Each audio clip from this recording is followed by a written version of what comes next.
একাদশ অধ্যায় বিশ্বরূপ দর্শন। অর্জুন কহিলেন, হে বাসুদেব, তুমি আমার প্রতি অনুগ্রহ প্রদর্শন করিয়া যে পরম গুহ্য আত্মা ও দেহ প্রভৃতির বিষয় কীর্তন করিলে, তদ্দ্বারা আমার ভ্রান্তি দূর হইয়াছে।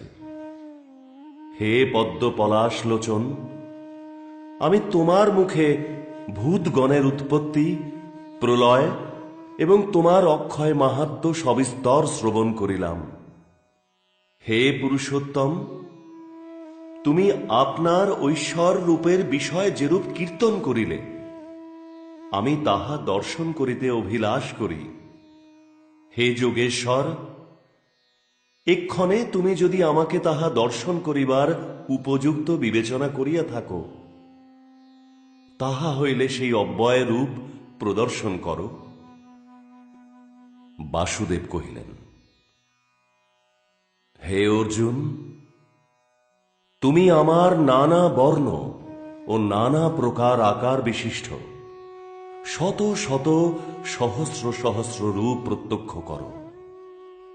অদ্য আমার কলেবরে আদিত্য, বসু, রুদ্র ও মরুদ্গণ, অশ্বিনী কুমারদ্বয়, অদৃষ্টপূর্ব অত্যাশ্চর্য বহুতর বস্তু সকল দর্শন করো। হে অর্জুন, সচরাচর বিশ্ব এবং অন্য যা কিছু অবলোকন করিবার অভিলাষ থাকে, তাহাও নিরীক্ষণ করো। কিন্তু তুমি এই চক্ষু দ্বারা আমার রূপ প্রত্যক্ষ করিতে সমর্থ হইবে না। এক্ষণে আমি তোমাকে দিব্য চক্ষু প্রদান করিতেছি, তুমি তদ্দ্বারা আমার অসাধারণ যোগ অবলোকন করো। সঞ্জয় কহিলেন, হে মহারাজ, অনন্তর মহাযোগেশ্বর হরি পার্থকে বহু মুখ ও বহু নয়ন সম্পন্ন, দিব্যালঙ্কারে অলঙ্কৃত, দিব্যায়ুধধারী, দিব্যমাল্য ও অম্বরে পরিশোভিত, দিব্যগন্ধ চর্চিত, সর্বতোমুখ, অদ্ভুত দর্শন, পরম ঐশ্বর রূপ প্রদর্শন করিলেন। যদি নভমণ্ডলে এককালে সহস্র সূর্য সমুদিত হয়, তাহা হইলে তাহার তৎকালীন তেজপুঞ্জের উপমা হইতে পারে। ধনঞ্জয় তখন তাহার দেহে বহু প্রকারে বিভক্ত, এক স্থান স্থিত, সমগ্র বিশ্ব নিরীক্ষণ করিয়া সাতিশয় বিস্মিত ও পুলকিত হইলেন। পরে কৃতাঞ্জলি পুটে তাহাকে নমস্কার করিয়া কহিলেন, হে দেব, আমি তোমার দেহ মধ্যে সমস্ত দেবতা, জরায়ুজ ও অণ্ডজ প্রভৃতি সমস্ত ভূত, পদ্মাসন স্থিত ভগবান ব্রহ্মা এবং দিব্য মহর্ষি ও উরগণ অবলোকন করিতেছি। হে বিশ্বেশ্বর, আমি তোমার বহুতর বাহু, উদর, বক্র ও নেত্র সম্পন্ন অনন্ত রূপ নিরীক্ষণ করিলাম, কিন্তু ইহার আদি, অন্ত ও মধ্য কিছুই দেখিতে পাইলাম না। আমি তোমাকে কিরীটধারী, গদা চক্র লাঞ্ছিত, প্রদীপ্ত হুতাসন ও সূর্য সংকাশ, নিতান্ত দুর্নিরীক্ষ এবং অপ্রমেয় নিরীক্ষণ করিতেছি। তুমি অক্ষয়, পরব্রহ্ম, জ্ঞাতব্য, বিশ্বের একমাত্র আশ্রয়, নিত্য সনাতন ধর্ম প্রতিপালক পরম পুরুষ। তোমার আদি নাই, মধ্য নাই ও অন্ত নাই। তুমি অনন্ত বীর্য ও অনন্ত বাহু। হুতাসন তোমার মুখমণ্ডলে সতত প্রদীপ্ত হইতেছে। চন্দ্র ও সূর্য তোমার নেত্র। তুমি স্বীয় তেজ প্রভাবে এই বিশ্বকে সন্তপ্ত করিতেছ এবং একাকী হইয়াও অন্তরিক্ষ ও সমস্ত দিগ্বলয় ব্যাপ্ত করিয়া রহিয়াছ। তোমার এই অতি অদ্ভুত রূপ নিরীক্ষণ করিয়া এই লোকত্রয় ব্যথিত হইতেছে। সকল সুরগণ শঙ্কিত মনে তোমার শরণাপন্ন হইতেছেন। কেহ কেহ বা আমাদিগকে রক্ষা করো বলিয়া কৃতাঞ্জলি পুটে প্রার্থনা করিতেছেন। সিদ্ধ ও মহর্ষিগণ ওম স্বস্তি এই বলিয়া তোমার স্তুতিবাদে প্রবৃত্ত হইতেছেন। রুদ্র, আদিত্য, বসু, সাধ্য, মরুত, পিতৃগণ, গন্ধর্ব, যক্ষ, অসুর, বিশ্বদেব ও সিদ্ধগণ এবং অশ্বিনী কুমারদ্বয় সাতিশয় বিস্মিত হইয়া তোমাকে দর্শন করিতেছেন। আমি এই সমস্ত লোক ও সমভিবহারে তোমার বহু নয়ন ও অনেক মুখ সম্পন্ন, বহু বাহু, উরু ও বহু চরণ সংযুক্ত, অনেক উদর পরিশোভিত ও ভীষণ দন্ত সমন্বিত আকার নিরীক্ষণ করিয়া নিতান্ত ব্যথিত হইতেছি। আমি তোমার নভমণ্ডল স্পর্শী বহু বর্ণ সম্পন্ন, বিবৃতানন, বিশাল লোচন ও অতি প্রকাণ্ড মূর্তি সন্দর্শন করিয়া কোন ক্রমেই ধৈর্য ও শান্তি অবলম্বন করিতে সমর্থ হইতেছি না। আমার অন্তঃকরণ নিতান্ত বিচলিত হইয়াছে। হে জগন্নাথ, তুমি প্রসন্ন হও। তোমার কালাগ্নি সন্নিভ দংশা করাল মুখমণ্ডল অবলোকন করিয়া আমার দিগ্ভ্রম জন্মিয়াছে। আমি কিছুতেই সুখ লাভ করিতে সমর্থ হইতেছি না। মহাবীর ভীষ্ম, দ্রোণ, কর্ণ ও ধার্তরাষ্ট্রেরা, অন্যান্য মহীপালগণ ও আমাদিগের যোদ্ধৃবর্গের সঙ্গে সত্তর তোমার ভয়ঙ্কর আশ্ব বিবরে প্রবেশ করিতেছে। তন্মধ্যে কাহার উত্তমাঙ্গ চূর্ণীকৃত এবং কেহ বা তোমার বিশাল দশন সন্ধিতে সংলগ্ন হইয়াছে।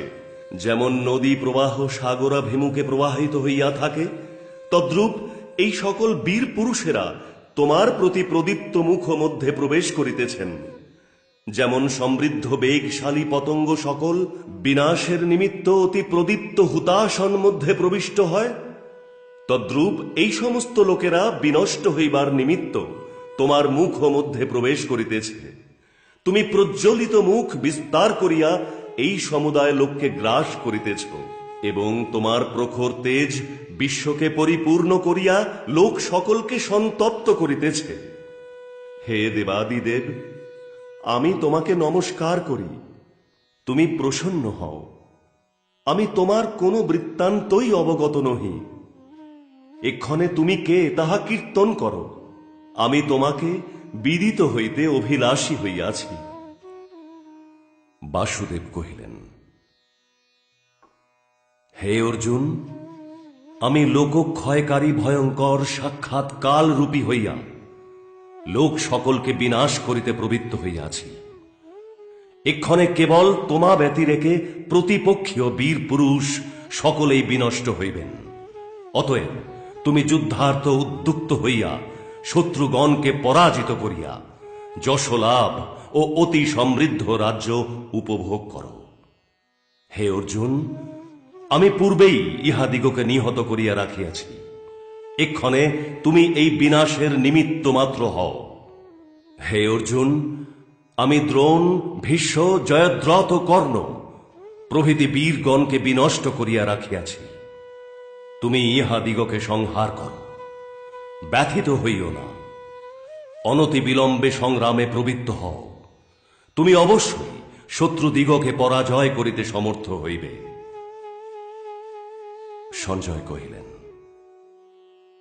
তখন অর্জুন কম্পিত কলেবরে ও কৃতাঞ্জলি পুটে কৃষ্ণকে নমস্কার করিয়া ভীত মনে ও গদগদ বচনে কহিলেন, বাসুদেব, তোমার নাম কীর্তন করিলে সকলে যে নিতান্ত হৃষ্ট ও একান্ত অনুরক্ত হইয়া থাকে। সিদ্ধগণ যে তোমাকে নমস্কার করিয়া থাকেন এবং রাক্ষসেরা যে ভীত হইয়া চতুর্দিকে পলায়ন করিয়া থাকে, তাহা যুক্তিযুক্ত। তুমি ভগবান ব্রহ্মা অপেক্ষা গুরুতর ও জগতের আদি কর্তা এবং বক্ত ও অব্যক্তের মূল কারণ অবিনাশী ব্রহ্ম। এই নিমিত্তই সকলে তোমাকে নমস্কার করিয়া থাকে। তুমি আদিদেব, পুরাণ পুরুষ ও বিশ্বের একমাত্র নিধান। তুমি বেত্তা, বেদ্য ও পরম তেজ। হে অনন্ত মূর্তি, তুমি এই বিশ্বের সর্বত্রই বিরাজমান আছো। তুমি বায়ু, যম, অগ্নি, বরুণ, শশাঙ্ক, প্রজাপতি ও প্রপিতামহ। হে সর্বেশ্বর, আমি তোমাকে সহস্র সহস্র বার নমস্কার করি। আমি তোমার সম্মুখে নমস্কার করি। আমি তোমার পশ্চাতে নমস্কার করি। আমি তোমার চতুর্দিকেই নমস্কার করি। তুমি অনন্ত বীর্য, তুমি অমিত পরাক্রম সম্পন্ন, তুমি সমুদয় বিশ্বে ব্যাপ্ত রহিয়াছ। এই নিমিত্ত সকলে তোমাকে সর্বস্বরূপ বলিয়া কীর্তন করিয়া থাকে। আমি তোমাকে মিত্র বিবেচনা করিয়া হে কৃষ্ণ, হে যাদব, হে সখা বলিয়া যে সম্বোধন করিয়াছি, এবং তুমি একাকী থাকো বা বন্ধু জনসমক্ষেই অবস্থান করো, বিহার, শয়ন, উপবেশন ও ভোজন সময়ে তোমাকে যে উপহাস করিবার নিমিত্ত তিরস্কার করিয়াছি, এক্ষণে তুমি সেই সকল ক্ষমা করো। আমি তোমার মহিমা অবগত না হইয়া প্রমাদ ও প্রণয়পূর্বক ঐরূপ ব্যবহার করিতাম। তুমি স্থাবর জঙ্গমাত্মক জগতের পিতা, পূজ্য ও গুরু। ত্রিলোক মধ্যে তোমা অপেক্ষা সমধিক বা তোমার তুল্য প্রভাব সম্পন্ন আর কেহই নাই। অতএব আমি দণ্ডবৎ পতিত হইয়া তোমায় প্রণাম করিয়া প্রসন্ন করিতেছি, যেমন পিতা পুত্রের, মিত্র মিত্রের ও স্বামী প্রিয়তমার অপরাধ সহ্য করিয়া থাকেন। সেইরূপ তুমিও আমার অপরাধ মার্জনা করিবে, তাহাতে সন্দেহ নাই। আমি তোমার অদৃষ্টপূর্ব রূপ নিরীক্ষণ করিয়া নিতান্ত সন্তুষ্ট হইয়াছি, কিন্তু আমার অন্তঃকরণে ভয় সঞ্চার হইতেছে। হে কৃষ্ণ, তুমি প্রসন্ন হইয়া পূর্বরূপ ধারণ ও আমাকে প্রদর্শন করো। আমি তোমার কিরীট সমলঙ্কৃত গদা চক্র লাঞ্ছিত সেই চতুর্ভুজ মূর্তি অবলোকন করিতে ইচ্ছা করি। বাসুদেব কহিলেন, হে অর্জুন, আমি প্রসন্ন হইয়া যোগমায়া প্রভাবে তোমাকে তেজময় অনন্ত বিশ্বরূপ পরম রূপ প্রদর্শন করিয়াছি। তোমা ব্যতি রেখে আর কেহই ইহা পূর্বে নিরীক্ষণ করেন নাই। তোমা ব্যতি রেখে মনুষ্যলোকে আর কেহই বেদাধ্যয়ন, যজ্ঞানুষ্ঠান, দান, ক্রিয়াকলাপ ও অতি কঠোর তপস্যা দ্বারা আমার ঈদৃশ রূপ অবলোকন করিতে সমর্থ হয়েন না। তুমি ইহা নয়ন গোচর করিয়া ব্যথিত ও বিমোহিত হইও না। এক্ষণে ভয় পরিত্যাগপূর্বক প্রীত মনে পুনরায় আমার পূর্বরূপ প্রত্যক্ষ করো।